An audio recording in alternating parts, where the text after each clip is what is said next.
Vodka बनाने की विधि। Vodka एक तटस्थ आत्मा है जो आमतौर पर वृद्ध नहीं होती है और इसे अनाज, आलू, चीनी और फलों से बनाया जा सकता है जो शराब का उत्पादन करने के लिए किण्वित होते हैं। होम ब्रूअर्स को मेथनॉल को त्यागने के लिए डिस्टिलिंग प्रक्रिया के दौरान अत्यधिक सावधानी बरतनी चाहिए जो खपत होने पर घातक हो सकता है। ऑस्ट्रेलिया और अमेरिका जैसे कुछ स्थानों पर घर पर शराब का आसवन अवैध है।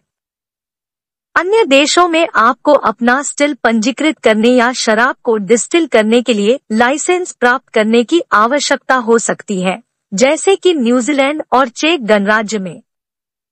इस प्रक्रिया को शुरू करने से पहले अपने स्थानीय नियमों की जांच करना सुनिश्चित करें। सामग्री चुनना। उन सामग्रियों को चुनें जिन्हें आप वोदका में किण्वित करना चाहते हैं। वोदका आमतौर पर गेहूं, राई, जौ, मकई या आलू से बनाया जाता है।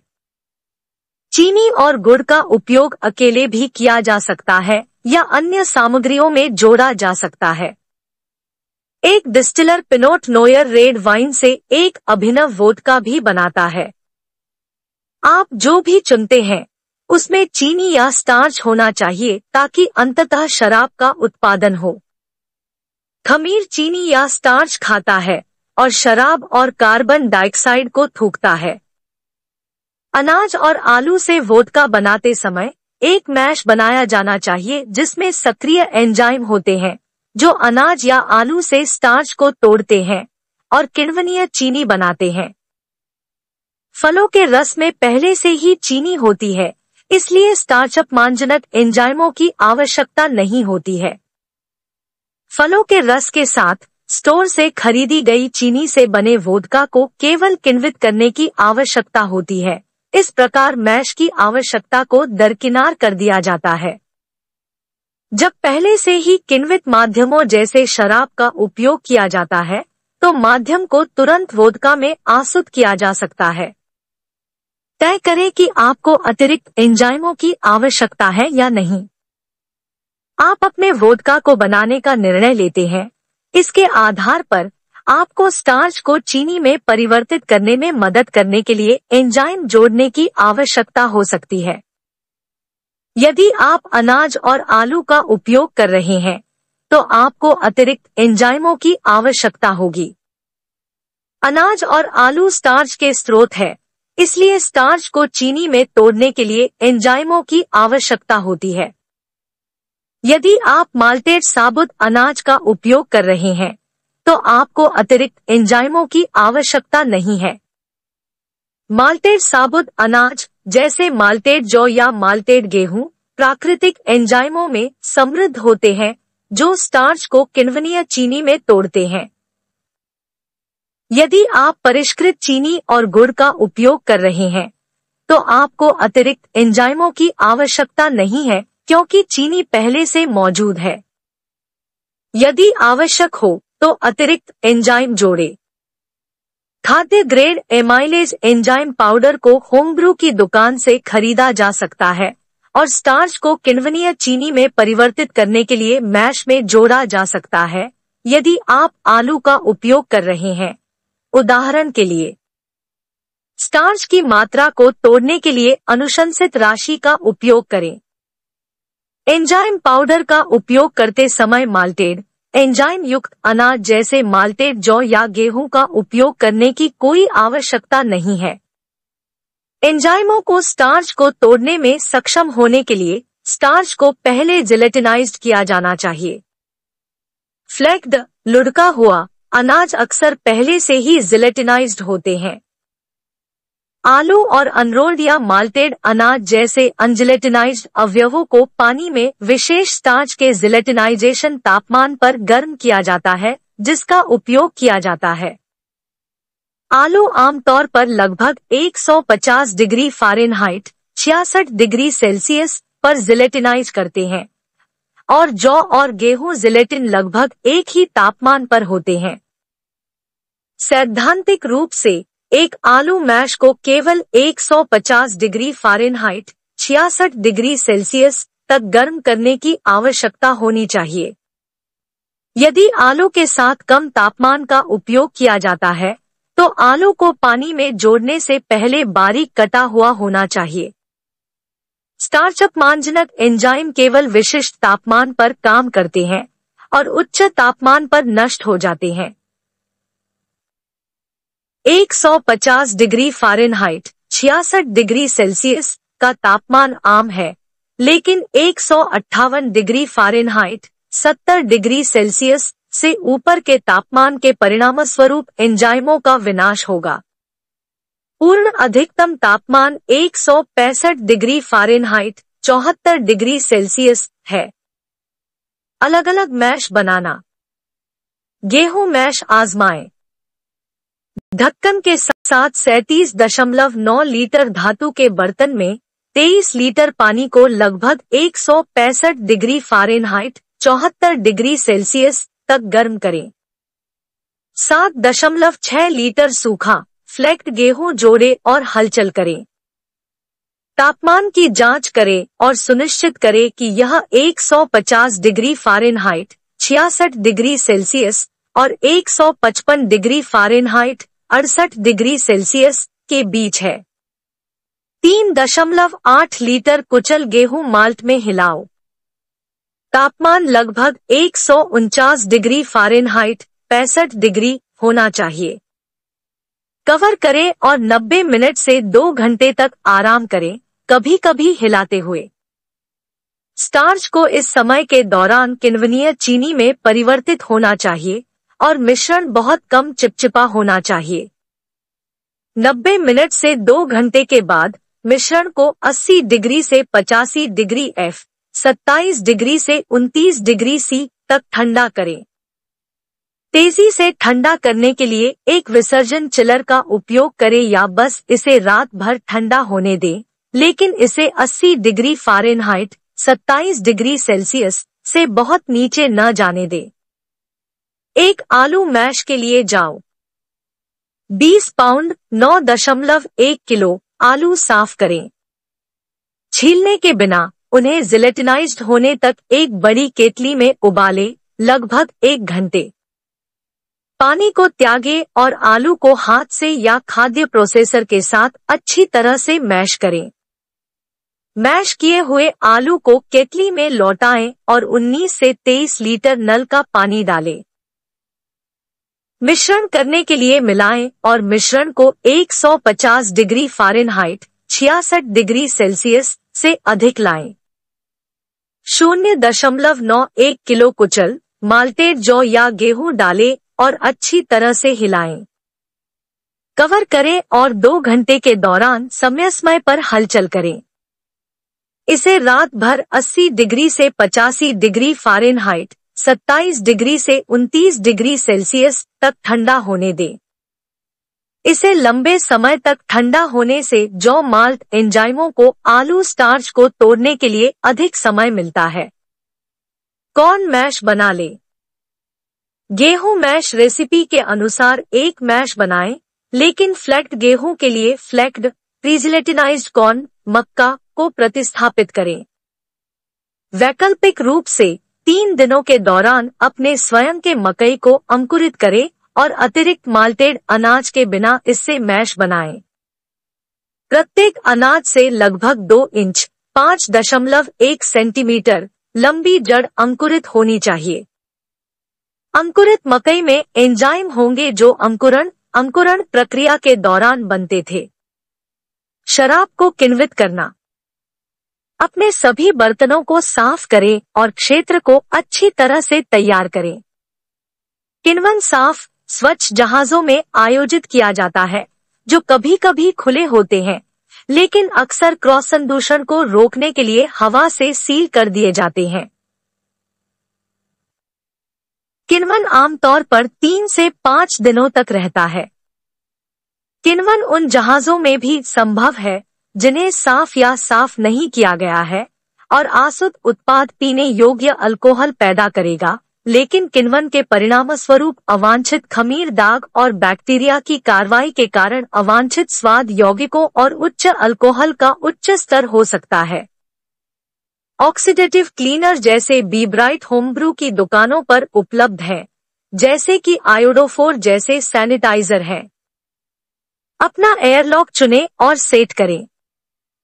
एक एयरलॉक एक तंत्र है जो CO2 को O2 को अंदर जाने के बिना भागने की अनुमति देगा। तनावग्रस्त मैश के 19 लीटर बैचों को 28 लीटर खाद्य ग्रेड बाल्टी या 23 लीटर कार्बोय में किण्वित किया जा सकता है।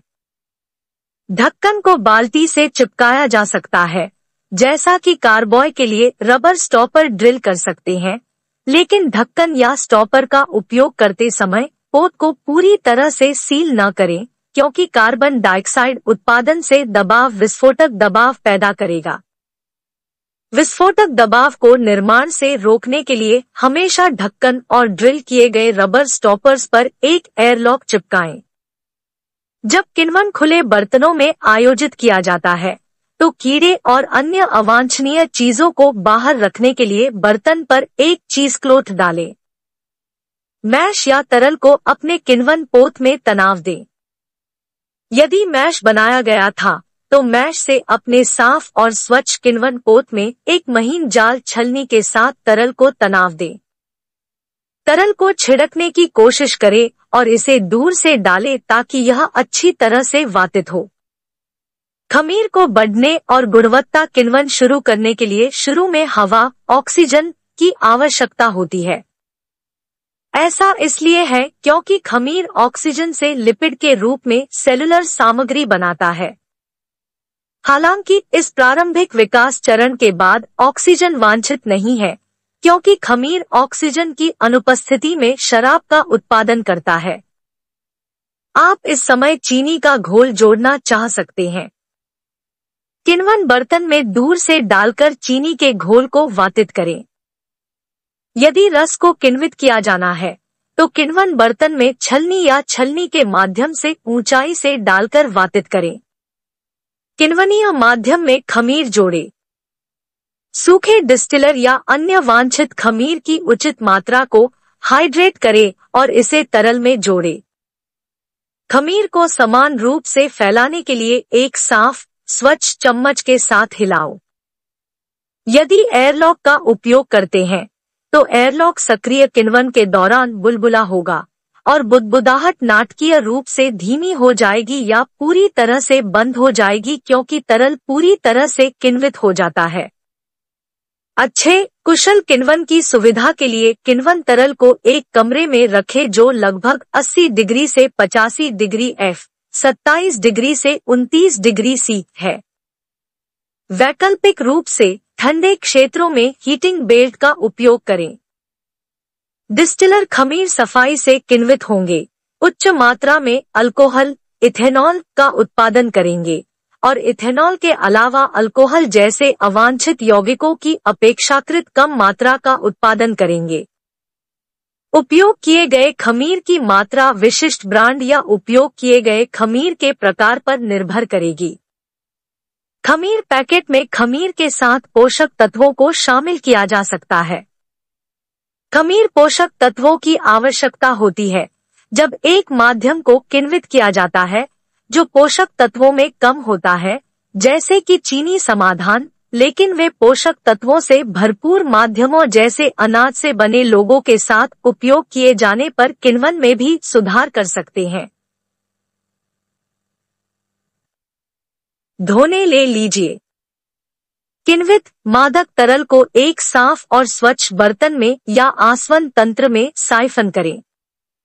खमीर तलछट को किण्वन पोत में पीछे छोड़ दें, क्योंकि यह अभी भी गर्म होने पर झुलस सकता है। आसवन से पहले निस्पंदन या अन्य साधनों द्वारा साइफन किए गए धोने को और स्पष्ट किया जा सकता है।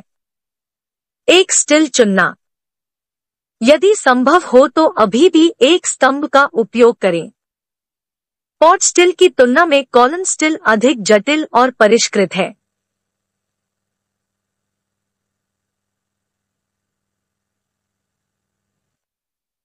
उन्हें खरीदा जा सकता है या अभी भी डिजाइन के आधार पर आसानी से उपलब्ध सामग्रियों का उपयोग करके बनाया गया है।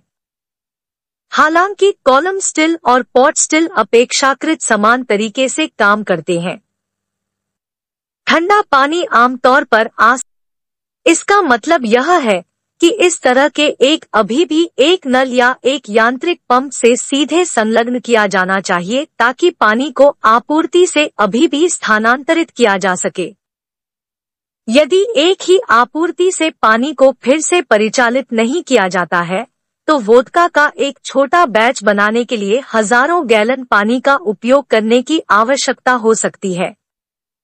यदि पंप का उपयोग करके केंद्रीय जलाशय से पानी को फिर से परिचालित किया जाता है तो लगभग 189 लीटर पानी का उपयोग किया जा सकता है, लेकिन पानी गर्म हो जाएगा और कम प्रभावी हो जाएगा। यदि आपको अभी भी कोई स्तंभ नहीं मिल रहा है तो अभी भी एक बर्तन का चयन करें। सरल पॉट स्टिल प्रेशर कुकर के समान होते हैं जो पाइपिंग या ट्यूबिंग से जुड़े होते हैं। इन्हें बहुत आसानी से और सस्ते में बनाया जा सकता है।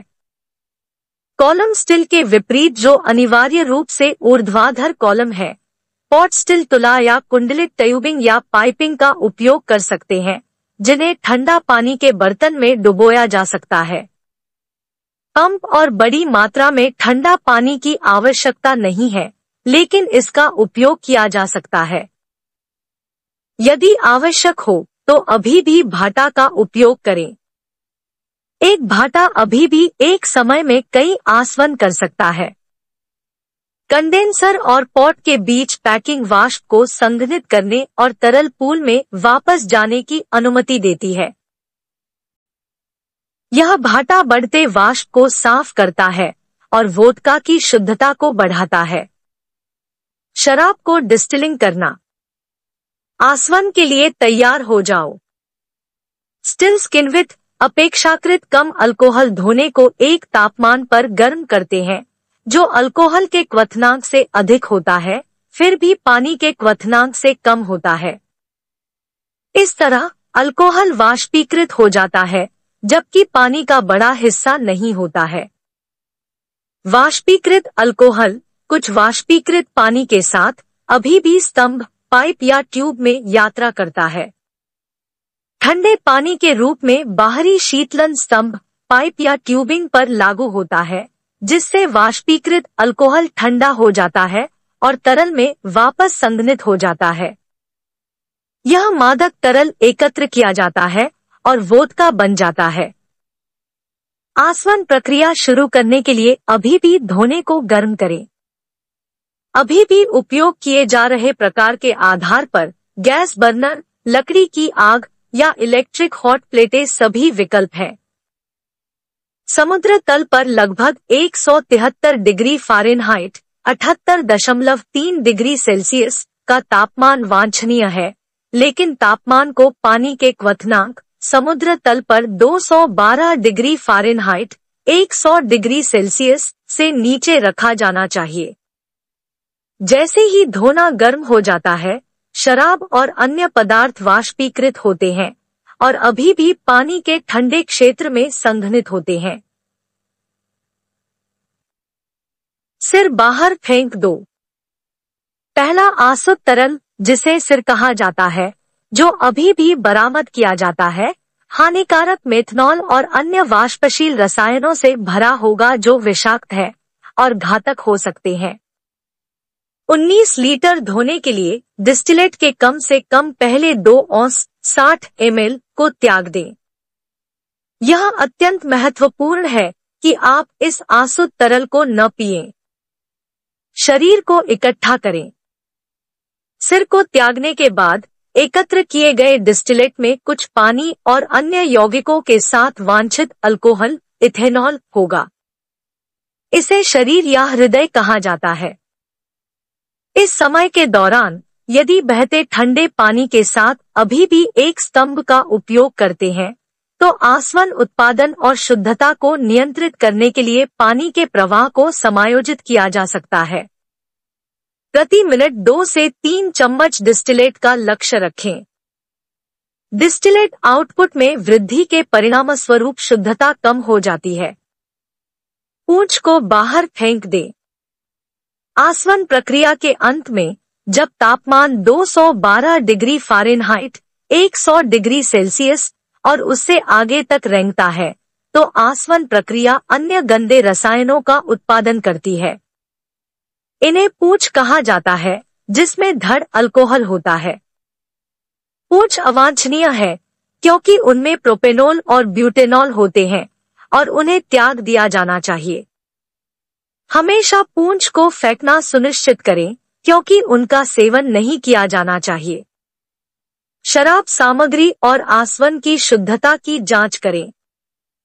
आसुत के एक नमूने को 68 डिग्री फ़ारेनहाइट 20 डिग्री सेल्सियस तक ठंडा करें और डिस्टिलेट के अल्कोहल के प्रतिशत को मापने के लिए अल्कोहल मीटर का उपयोग करें।